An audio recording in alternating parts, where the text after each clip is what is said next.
J'ai grandi dans un milieu où mes parents travaillaient dans le milieu de la santé. D'ailleurs, ma mère, elle est infirmière. Donc, je pense que ça m'a beaucoup inspiré la carrière qu'elle a eue, puis j'avais envie de faire ça aussi. La garde côtière, j'ai entendu parler qu'il y avait des infirmières à bord de leur navire. Durant les années où j'ai travaillé dans le Grand Nord du Canada, en fait, le nord du Québec, je travaillais dans le Nunavik pendant plusieurs années.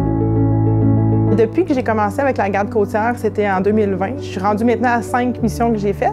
J'en ai quelques-unes encore de prévues cette année.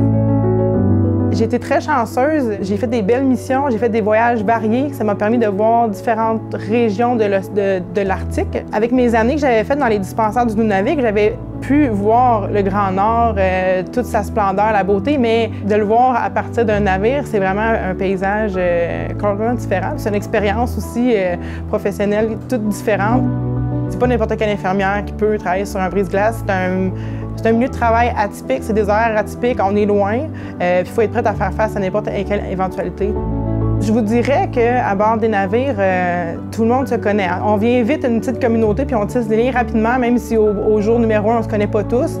Il y a beaucoup de scientifiques aussi qui viennent à bord des navires, puis donc on peut discuter avec des gens qui travaillent dans les sciences, des gens qui travaillent dans la salle des machines, plus les ingénieurs, des gens qui travaillent pour la navigation. Donc j'ai appris tellement plein de choses sur des métiers que je ne connaissais pas. Ça, j'ai vraiment adoré.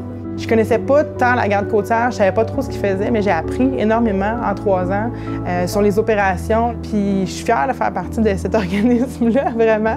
Je pense que la première fois que j'ai revêtu mon uniforme, j'étais vraiment impressionnée, j'étais fière. J'avais vraiment un sentiment comme d'appartenance à un groupe.